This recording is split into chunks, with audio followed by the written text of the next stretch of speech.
এই পটলের সিজনে পটল চিংড়ি খাবো না, সেটা কি আর হয়? সে অনুষ্ঠান বাড়িতেই হোক কিংবা বাড়িতেই হোক। আর পটলের সিজনে অনুষ্ঠান বাড়িতে কিন্তু জনপ্রিয় পদ হিসাবে এই পটল চিংড়ি কিন্তু থাকেই থাকে। নমস্কার, কেমন আছেন সবাই? নিশ্চয়ই খুব ভালো আছেন। বাসন্তী রান্নাঘরে সবাইকে স্বাগত। আজকে আপনাদের একটা দুর্দান্ত স্বাদের পটল চিংড়ি বা চিংড়ি পটলের একটা রেসিপি তুলে ধরেছি। আর অনুষ্ঠান বাড়ির পটল চিংড়ি কিভাবে বাড়িতে বানাবেন খুব সহজে, এবং থাকবে আপনার নিজের কিছু টুইস্ট। তাহলে চলুন, খেতে যেরকম সুস্বাদু আর দেখতেও কিন্তু ততখানি লোভনীয়। আশা করি ভিডিওটা আপনাদের খুব পছন্দ হবে। আর ভালো লাগলে অবশ্যই চ্যানেলটাকে সাবস্ক্রাইব করে বেল আইকনটি প্রেস করার অনুরোধ রাখলাম, যাতে বাসন্তী রান্নাঘরের ভিডিও সবার আগে আপনার কাছে পৌঁছায়। আর যারা আমার নতুন বন্ধু হয়েছেন বা হচ্ছেন, আর যারা পুরানো আছেন, তাদেরকে অনেক অনেক ভালোবাসা। তাহলে চলুন, দেরি না করে চটপট দেখে নিই আজকে আমাদের রান্নায় কি কি লাগবে। এখানে নিয়েছি 500 গ্রাম এরকম একদম কচি, এরকম ফুলওয়ালা পটল নিয়েছি। আর এই পটলগুলোর বিশেষত্ব, এর ভিতরে একদম দানা কম থাকে। এরকম লম্বা লম্বা একদম কচি পটল নিয়েছি। 500 গ্রাম পটল আছে এখানে। আর নিয়েছি এখানে মিডিয়াম সাইজের 5টা আলু নিয়েছি। আপনাদের যতখানি রান্না করবেন সেই আন্দাজে আনাজটা নেবেন, আলু এবং পটলটা। আমরা যেহেতু অল্প লোক, ওই জন্য আমরা এইটুকুই নিয়েছি। এবার পটলগুলো ভালো করে একটা পিলারের সাহায্যে ছুলে নেব। আর একটু একটু খোসা রেখে দেবো, তাতে দেখতে ভালো লাগে। এক এক করে সব পটলগুলো ছুলে নেব। এবার আলুগুলোও ছুলে নেব। আলুগুলো ছোলা হয়ে গেছে। এবার একটা পটল থেকে এরকম মাঝখান দিয়ে বরাবর 2 ফালি করে কাটবো। পটলগুলো হয়ে গেল কাটা। এবার আলুগুলো কাটবো। একটা আলু থেকে 4 ফালি করে নেব। যেহেতু আলুগুলো ছোট, 4 ফালির বেশি করব না। আলুগুলো সব কাটা হয়ে গেছে। আলু এবং পটলটা এবার ভালো করে ধুয়ে নেব। আলু পটলটা ধোয়া হয়ে গেছে। এবারে আমরা রেডি করে ফেলবো চিংড়ি মাছগুলো। এখানে আমি 500 গ্রাম চিংড়ি মাছ নিয়েছি। দেখতেই পাচ্ছেন চিংড়ি মাছগুলো কিন্তু খুব ছোট নয়, কিছু কিছু বেশ বড় আছে, আবার কিছু কিছু মাঝারি সাইজের আছে। আপনাদের তাও একবার দেখিয়ে দিই, 2-1টা তুলে। এইগুলো যেরকম মাঝারি সাইজ, আর এইগুলো একটু বড় সাইজের আছে। 2-1টা আছে একটু বড় বড়। এই দেখেন, এগুলো আবার বেশ বড়। সব মিলিয়ে নেওয়া হয়েছে আর কি। 500 গ্রাম এখানে চিংড়ি মাছ আছে। এবার চিংড়ি মাছের উপরে দিয়ে দেবো 1 চামচ হলুদ এবং 1 চামচ লবণ, 1 চামচ আর কি লবণ দিয়ে দিলাম। আর দিয়ে দেবো 1 চামচ টক দই। আর আমরা বেশি কিছু দেব না। এবার এই 3টে জিনিস খুব ভালো করে মেখে মোটামুটি মিনিট 15-এর জন্য এটাকে রেস্টে রেখে দেবো। তাহলে আমাদের পটল চিংড়ির কিন্তু সব জিনিসগুলো রেডি হয়ে গেছে। এবার রান্নার পালা। এবার চলুন তাহলে, প্রথমে একটা কড়াই বসিয়ে নিলাম। কড়াইয়ের মধ্যে দিয়ে দিলাম সর্ষের তেল খানিকটা। আর চেষ্টা করবেন রান্নাটা পুরোটাই সর্ষের তেলে করতে। তেলটা গরম হয়ে গেছে ভীষণ। এবার দিয়ে দেবো কেটে রাখা আলুগুলো। আলুগুলো এক এক করে সব দিয়ে লাল লাল করে আলুগুলো ভেজে নেব। আর ভাজার সময় আমি নুন কিংবা হলুদ কিছুই ব্যবহার করব না।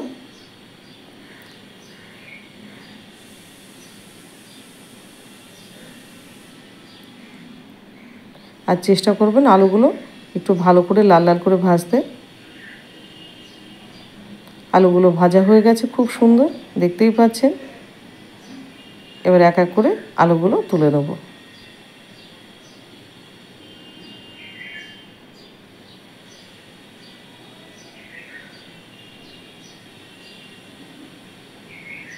আলুগুলো তোলা হয়ে গেছে। ওই তেলের মধ্যে দিয়ে দেবো কেটে রাখা পটলগুলো। আর পটল ভাজার সময় কিন্তু আমি নুন কিংবা হলুদ কিছুই ব্যবহার করব না। পটলটা বেশ লাল লাল করে ভেজে নেব, নরম করে। আর খেয়াল রাখতে হবে পটলগুলো যেন পুড়ে না যায়। ঠিক এরকম যখন হবে তখন কিন্তু পটলগুলো তুলে নেবেন। আলু এবং পটল দুই ভাজা হয়ে গেছে খুব সুন্দরভাবে, দেখতেই পাচ্ছেন। এবার অন্য আমি এখানে একটা প্যান বসিয়ে নেব, একটা ফ্রাই প্যান। তাতে দিয়ে দেবো খানিকটা সর্ষের তেল। এবার তেলটা গরম হয়ে গেলে এবার এক এক করে মাছগুলো সব দিয়ে দেবো, চিংড়ি মাছগুলো। আর এই চিংড়ি মাছ ভাজতে গেলে কোনো একটা ঝক্কি পোহাতে হয় না। এই মাছগুলো সব একবারে দিয়ে কিন্তু সুন্দরভাবে ভাজা হয়ে যায়। এবার এপিট ওপিট করে বেশ লাল লাল করে মাছগুলো ভেজে নেব।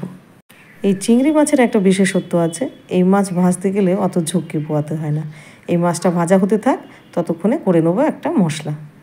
একটা মিক্সিং জারে দিয়ে দিলাম খানিকটা আদা এবং কাঁচা পাকা শুকনো লঙ্কা বেশ খানিকটা, আর দিয়ে দেবো কয়েক কোয়া রসুন। লঙ্কা আপনারা যে যেরকম খাবেন সেরকম লঙ্কা দেবেন। দিয়ে দেবো 2খানা টমেটো। এবার টমেটোটা দিয়ে দেবো, টমেটোটা দিয়ে দিলাম। এবারে এটা ভালো করে পেস্ট করে নেব। একটা ফাইন একটা পেস্ট আমাদের কিন্তু লাগবে। হয়ে গেল, সুন্দর একটা পেস্ট হয়ে গেছে। এবার এইটা একটা বাটিতে ঢেলে রাখবো। আমাদের 2টো মশলা লাগবে, একটা রেডি হয়ে গেল। এবার ওই বাটিতেই আর একটা করে নেব। তার জন্য লাগবে অল্প একটুখানি নারকেল কুচি, আর দিয়ে দিতে হবে 1 থেকে 1.5 চামচ মতো সাদা তিল। সাদা তিলের বদলে আপনি পোস্ত ব্যবহার করতে পারেন। দিয়ে দিলাম 5টা আমন্ড, আর দিয়ে দিলাম ছোট্ট 1 বাটি চীনাবাদাম। এবার এটা ভালো করে একটা ফাইন পেস্ট করব। হয়ে গেল পেস্ট করা। তাহলে আমাদের 2টো মশলা রেডি হয়ে গেল। 2টো পাশাপাশি আপনাদের দেখিয়ে দিচ্ছি। এই 2টোই মশলা দিয়ে আজকে পুরো রান্নাটা হবে। মশলা করতে করতে মাছটাও কিন্তু খুব সুন্দরভাবে ভাজা হয়ে গেছে। এবার মাছটা তুলে নেব। আর ওই পটল ভাজার কড়াইতে দিয়ে দিলাম খানিকটা সর্ষের তেল। এবার গোটা গরম মশলা, শুকনো লঙ্কা এবং জিরে, তেজপাতা, এবার এটা ফোড়ন দিয়ে দেবো। ফোড়ন থেকে যখন দেখব খুব সুন্দর গন্ধ বেরোচ্ছে, তখন দিয়ে দেবো 2টো পেঁয়াজ আমি মিডিয়াম সাইজের কেটে নিয়েছি কুচি করে। এবার পেঁয়াজটা লাল লাল করে ভেজে নেব।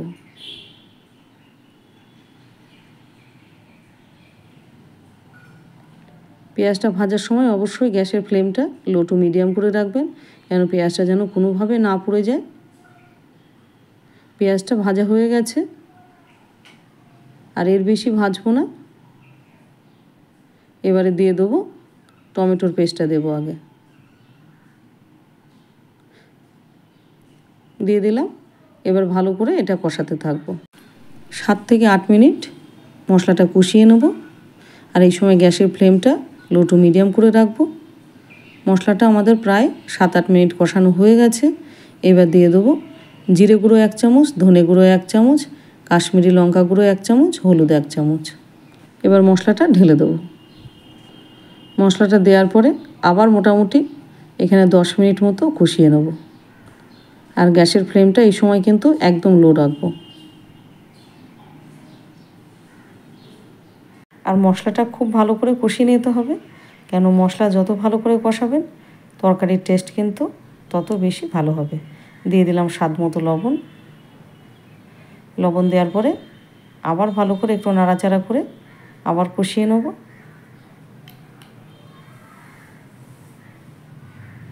কষানো হয়ে গেছে। এবার যে আর একটা মশলা তৈরি করে রেখেছিলাম সেটা দিয়ে দেবো। আর এই মশলাটা দিয়ে এখানেই দাঁড়িয়ে থাকতে হবে কড়াইয়ের কাছে, না হলে কিন্তু নিচে লেগে যাবে। এবার এটাকে ভালো করে কষিয়ে নেব।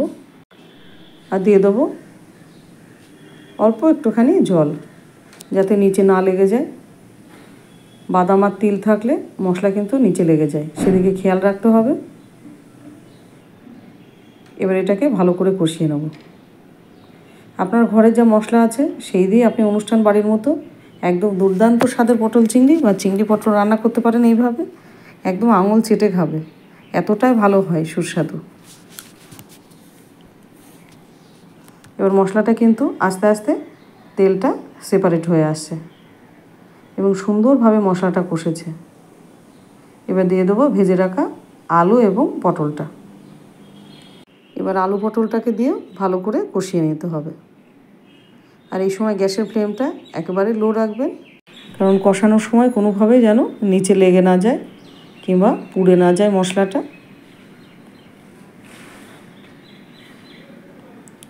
আস্তে আস্তে আলু পটলটাকে সুন্দরভাবে মোটামুটি 7 থেকে 8 মিনিট কষিয়ে নিতে হবে। আলু পটলটা আমাদের কষানো হয়ে গেছে, আর বেশি কষাবো না। এবারে দিয়ে দেবো মিষ্টির জন্য 2টো বাতাসা। একটুখানি পটল চিংড়িতে মিষ্টি না দিলে কিন্তু ভালো লাগে না। আর যারা খেতে চান না তারা স্কিপ করে যাবেন। এবার মিষ্টি দিয়ে খানিকটা নাড়াচাড়া করে দিয়ে দিতে হবে জল। দেখতেই পাচ্ছেন খুব সুন্দরভাবে পটলটা কষেছে, আর পটলটা কষা হয়ে গেছে। এবার দিয়ে দেবো জল। মিক্সির বাটিটা ধুয়ে দিলাম আগে, আর একটু জল দেব। আর একটু জল দিলাম। এবার ভালো করে নাড়াচাড়া দিয়ে জলের সাথে মশলাগুলো মিশিয়ে দেবো।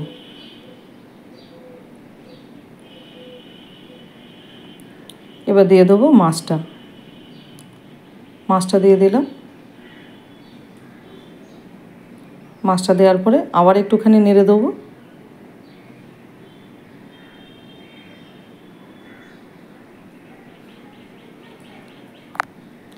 এবার এটা ঢাকা দিয়ে দেবো মোটামুটি 10 মিনিটের জন্য, লো টু মিডিয়াম হিটে। 10 মিনিট হয়ে গেছে।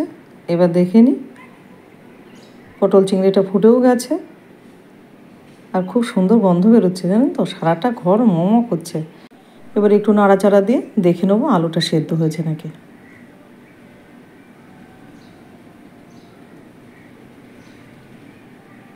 আলুটা সেদ্ধ হয়নি, পুরোপুরি সেদ্ধ হয়নি, এখন একটুখানি হবে। আর মোটামুটি 5 থেকে 6 মিনিটের জন্য এটা আরেকটু ঢাকা দিয়ে দেবো। এই যে ঢাকাটা খুলে নিলাম, আর আলুটাও সেদ্ধ হয়ে গেছে, আর ঝোলটাও কিন্তু একদম পারফেক্ট অবস্থায় চলে এসেছে। এর চাইতে আর বেশি শুকাবো না। এবার একটুখানি নাড়াচাড়া দিয়ে এবার এক এক করে দিয়ে দেবো। গরম মশলা দিলাম হাফ চামচ,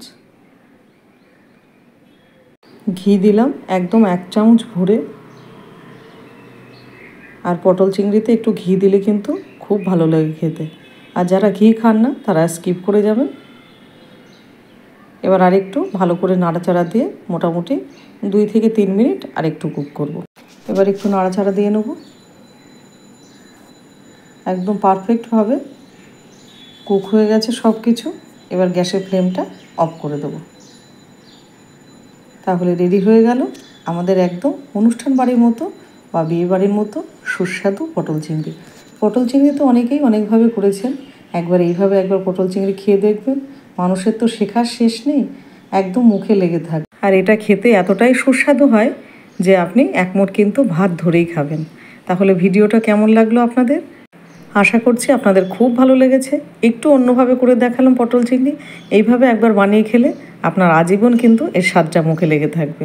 আর যদি ভিডিওটা ভালো লেগে থাকে একটা লাইক কমেন্ট কিন্তু করতে ভুলবেন না। আর হ্যাঁ, যারা যারা পটল চিংড়ি খেতে ভালোবাসেন অবশ্যই তাদেরকে শেয়ার করে স্বাদের ভাগিদার হন। তাহলে এরকম ভালো ভালো রেসিপি নিয়ে আবার হাজির হব আপনাদের সামনে। তাহলে চলি, ভালো থাকবেন, সুস্থ থাকবেন।